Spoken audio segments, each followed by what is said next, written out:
মরক্কোর প্রাচীন নগরী ফেজের পুরনো শহরে অবস্থিত সোয়ারা ট্যানারি, যেখানে আজও শত শত বছর ধরে চলে আসা ঐতিহ্যবাহী পদ্ধতিতে চামড়া প্রক্রিয়াজাত করছেন স্থানীয় কারিগররা। রঙিন পাথরের বড় বড় গর্তে চামড়া রং করা, উল্টানো, ধোয়া ও রোদে ঝুলিয়ে শুকানোর দৃশ্য এখনও মরক্কোর সংস্কৃতির এক অবিচ্ছেদ্য অংশ।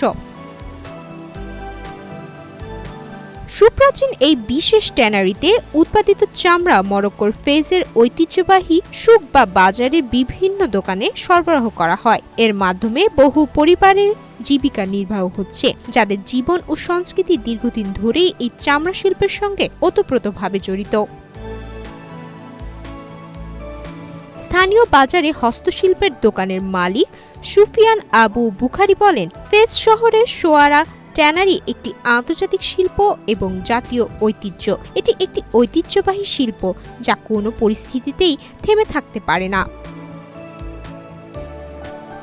ইতিহাস অনুযায়ী সোয়ারা ট্যানারির যাত্রা শুরু হয় ১১০০ শতকে। এটি মরক্কোর অন্যতম প্রাচীন এবং বৃহৎ ট্যানারি হিসেবে পরিচিত। ট্যানারিটি ফেজ শহরের বিখ্যাত নীল ফটক বা বুজদিলের কাছেই অবস্থিত, যা পর্যটকদের কাছে বিশেষ আকর্ষণ।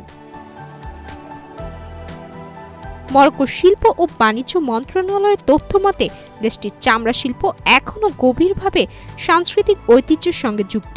একই সঙ্গে এই খাত আন্তর্জাতিক বাজারে রপ্তানির ব্যাপক সম্ভাবনা ধরে রেখেছে।